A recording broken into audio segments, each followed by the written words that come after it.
Sermon of the week. Listen. How's it going, son? Okay, I guess. You don't sound very convincing. Well, I guess everything is, okay. I don't have any other word for it. Well, if things are not okay, the step down from okay is not quite right. Yeah, maybe that's it. Life is kind of like that. Everything is okay, but not quite right. Yeah, well, my life, I guess, is not quite right. Well, no, it's, I'm not sure how to make it right. In other words, how do you take your life from not quite right, not quite what you want to be, to okay, to be quite right? Yeah, maybe that's it. I don't know. How's your car running, son?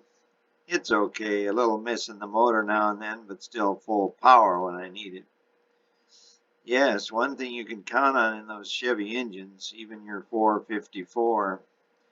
Yeah, you led me right there. My Chevelle has got power to burn and it burns a lot of gas. Have to buy a premium or she doesn't run so well. Well, son, I think that's my point. Our lives are somewhat like cars. They may not always run perfect, but they get us where we want to go. If we have a flat tire, we fix it. If we treat the car right, tune it, change the oil, wash it, and it runs better. Maybe. I don't know. My grades may not be high enough to get that scholarship to the university. My girlfriend loves me one day and hates me the next. My bum knee gimps out once a week. He slammed the book he was reading down on the floor and stared out the window at some threatening rain clouds in the western sky. I know you don't take much stock in what I say, but life is full of ups and downs. I try to really enjoy the ups and pray the downs go away fast. No, I don't take much stock in what you say. What I want is a way to avoid the downs altogether. Well, that may not be possible, but the better you take care of your car, your life, the smoother it becomes. That's what my teacher says. That's what the preacher says. That's what the TV says. But it just doesn't work like that. I can't fix all the downs. There are too many. I just plow along, but seem to be getting farther and farther behind. The clouds are darkening in the west now. It's none of my business, but do you pray? Oh, sometimes, maybe in church or in the down times, but God doesn't listen. You ever give him a chance? A chance? My life's a mess. He's done nothing for me.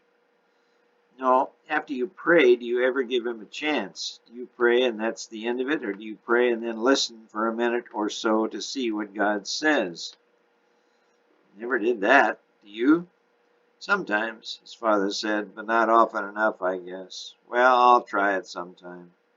Good. Now, when is the last time you sent your girlfriend flowers? Been a while, his son said. Well, Dad, maybe you got something there. His dad smiled and then returned to reading his newspaper. Say, Dad, it looks like a real storm coming out there. Can I put the 454 in the garage in case it hails? Sure, just pull out the burb and put yours in. His son rushed out the garage to save his 454 from another down. The book of Micah is the sixth of the 12 books of the minor prophets of the Old Testament. It is the 33rd of 66 books of the Bible. It consists of 7 chapters, but I believe is one of the most stacked books in the Bible. The prophet Micah gives a railing renouncements of both the kingdoms of northern Israel and Judah.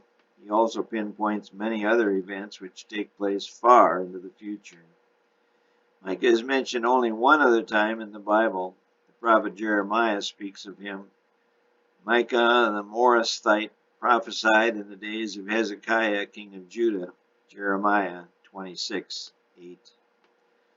Micah the Morasthite was from Moresheth Gath, a small town in the former country of Philistia, 35 miles southwest of Jerusalem.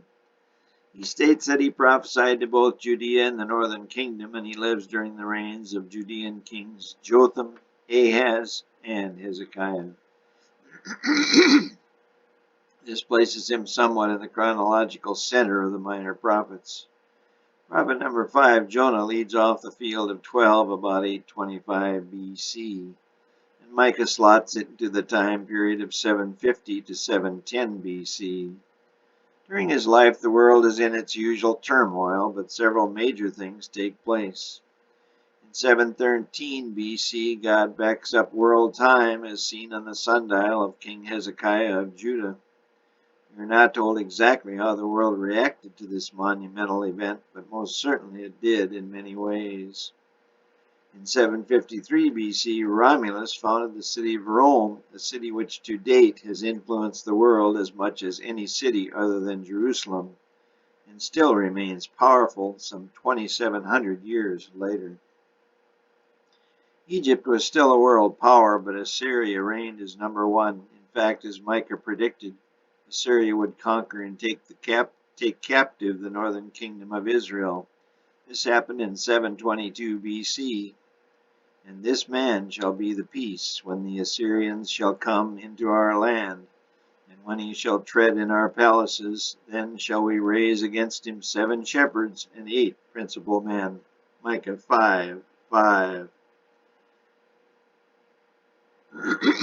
In his assault on evil, Micah did not spare the southern kingdom of Israel, Judah, either. He predicted Judah would fall to the Babylonians. This happened in 587 BC, over 100 years after Micah lived. Be in pain and labor to bring forth, O daughter of Zion, like a woman in travail. For now shalt thou go forth out of the city, and thou shalt dwell in the field, and thou shalt go even to Babylon. Micah 4:10. Why does God do this again to Israel? They were enslaved by the Egyptians for over 400 years, and as it stands, Micah doesn't think the memory of that hardship accomplished anything. He lists off atrocity after atrocity that both the northern kingdom and the kingdom of Judah are carrying out on a daily basis. Woe to them that devise iniquity and work evil upon their beds. They covet fields and take them by violence. Who also eats the flesh of my people, as flesh within the cauldron, abhor judgment, and pervert all equity. This snippet is only a part of Micah's and God's condemnation, but it is obvious that both of these kingdoms have become hopelessly corrupt and evil. Micah 3:2 says it best. Who hate the good and love the evil. Sound familiar? This same theme rings true throughout the history of our earth from its creation to this very day. Israel was supposed to be the answer. God forged it from a man of great faith, Abraham. He nurtured it in hopes that it would become a different nation, a different people, one that loved good and hated evil. Sadly, it seldom listened to him. Oh, it had its champions, Joseph, Moses, David, but by and large Israel wanted to go its own way. It didn't want to listen to God. It didn't want to be like all the other nations. It wanted to be like all the other nations. That is, it wanted to hate the good and love the evil. So what does God finally do? He knows if he doesn't do something soon, Israel will essentially self-destruct. That is, be melded into the surrounding evil nations, and literally, good will disappear from the face of the earth. Back in 2348 BC, some 1600 years earlier, the same thing took place. God searched the evil and violent earth and found only one man who loved the good. God was forced to destroy nearly everything to save his creation. Now, the same scenario was playing out again in Micah's time. But this time, God was not going to let it go so far. He promised Noah there would be no further deluge, and so to save his few followers, he decided to enslave them again, first in Assyria and then in Babylon. He knew the oppression would keep some of them focused on what had been good, what was good, and what would be good in the future. He knew this new hardship would make some of them listen and realize that only in loving good could life be preserved. God had repeated this lesson to them and all the world over and over and over and over again, but it simply did not ring true. Man had a choice, and he, like Lucifer and 1/3 of all the angels, thought they were smarter than their Creator. They thought they could make better choices than God. funner choices, if you will. You would think after 3,300 years of making the wrong choices and seeing over and over the dreadful consequences of those choices, humanity would get it. But no, they didn't get it then. And to this day, some 2,700 more years later, they still don't get it. God can't excuse Lucifer and his angels as they think they can actually take over the universe, but maybe we can rationalize his actions. They are beyond the point of no return now. But us little humans on this tiny speck of a planet, we have no excuse. We can't even inhabit our own moon or Mars, two even tinier specks in the vast universe. God has to save as much of humanity as he possibly can, so off Israel marches to the deserts of the east. Micah's message is so hopeless. It is depressing. There is no way out. In chapter 4, he dangles a ray of hope to his wayward countrymen. But in the last days it shall come to pass that the mountain of the house of the Lord shall be established in the top of the mountains, and it shall be exalted above the hills, and people shall flow unto it. He will teach us his ways, neither shall they learn war any more, and we will walk in the name of the Lord our God forever and ever. Micah 4, 1-5. Micah may have thought that Israel would soon be reestablished on a permanent basis, and so it was. But as we know, in 70 AD, Vespasian's army under Titus destroyed Jerusalem and Israel as an effective nation. These words from God also look forward to our modern day when soon they will come true again. Wayward humanity will finally realize the only way for life to continue is to follow their Creator, who will establish a new heaven and a new earth that will never pass away. Micah now embellishes his prophecy with some even more wonderful news.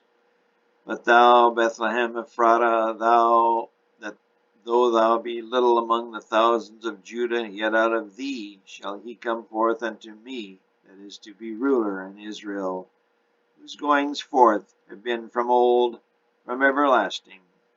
Micah 5:2. This is probably Micah's most famous text. The pinnacle of his career is right there in those few short words. He outlines the greatest underdog story in all history. Why in the world did God pick Bethlehem to be the birthplace of the Messiah? Why not Jerusalem, or Egypt, or Damascus, or Rome? Why little Bethlehem, a burg of a few hundred peasants? It's a question I want to ask him if I ever have the opportunity. The Bible does give us one good reason, however. We find this in Matthew 2:6. And they said unto him, In Bethlehem of Judea, for thus it is written by the prophet, And thou, Bethlehem, in the land of Judah, art not the least among the princes of Judah, for out of thee shall come a governor that shall rule my people Israel. One of my favorite movies is the greatest story ever told. I watch it repeatedly. Those writers did their research. In the movie is the scene where King Herod speaks to the wise men and Micah's prophecy is mentioned.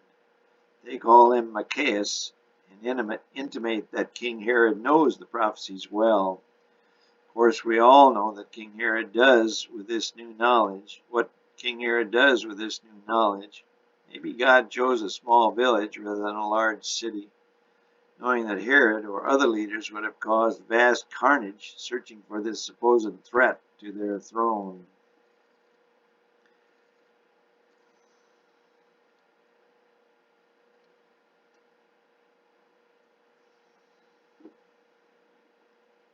Micah was one of the earliest prophets to speak of a Messiah, a Savior, a truly good ruler of Israel. King David was probably the very first to speak of him some 500 years earlier, and Isaiah was a contemporary of Micah. But it is from Micah who spells it out in no uncertain terms. The Messiah will come from Bethlehem, and he will rule Israel from everlasting, that is, forever. Micah further clarifies who this ruler will be. For now shall he be great unto the ends of the earth. Micah 5:4. From Matthew 2:6 it is clear Israel's king knew of this prophecy. of this Messiah, as did all Israel and Judah.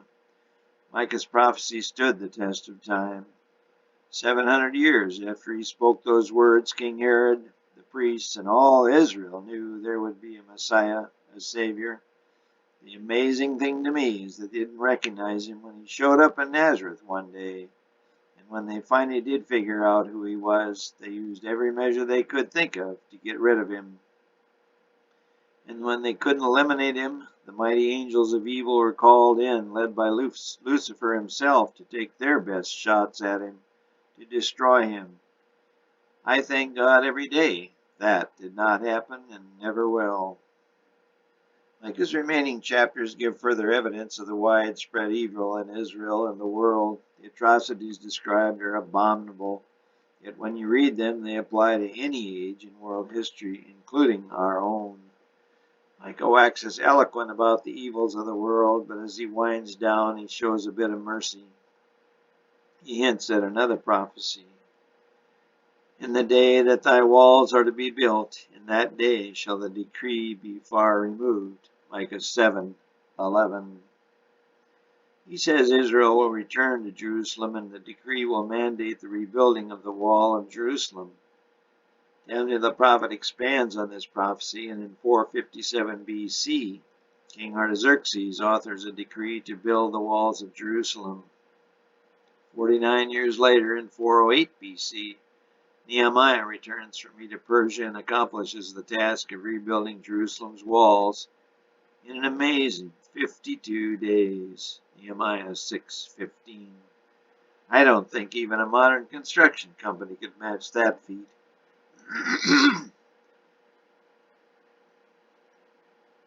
Micah, like all of God's other prophets, repeats the same strong message. He tells it like it is. He verifies to humanity that they practice evil and will continue to do so. He tells them what the end result will be if they continue on their current course. He explains to them that there is a way out and tells them how wonderful it will be for them if they repent and turn from their evil road. Alas, only a few, a small percentage, even take the time to listen to him, and even less do repent and change for the better. Those that do change realize that only their Creator can sustain that change, just as He has done for centuries for those that listen to what He says and ask for His help. Despite Micah's 7 chapters of scalding rhetoric, he ends his prophecy with the following words of hope. Who is a God like unto thee, that pardoneth iniquity and passeth by the transgression of the remnant of his heritage? He retaineth not his anger forever, because he delighteth in mercy. In those 33 short words, Micah defines God as no one has before or since. Maybe one short word is enough. Mercy. God is mercy. Above everything else, He is merciful. In spite of all that has gone on, from Lucifer on down to 2021, God does not change. He could not just bulldoze it all and start over again. He could just ignore it at all and let it self-destruct, but no, He does not and will not give up. He is full of plans, and His best one becomes reality 700 years down the road from Micah. Micah knows the plan. Israel and Judah know the plan. King Herod sure knew the plan. What they did not know was that that plan could not be changed, and in fact they all were a part of that wonderful plan.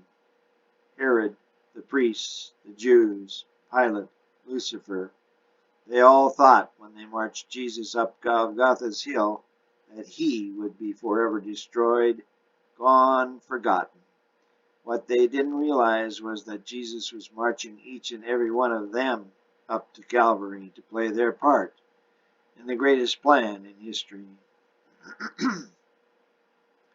Take some time to sit down and read the book of Micah this evening. It will take you about 15 minutes, less than it takes to watch your favorite TV show.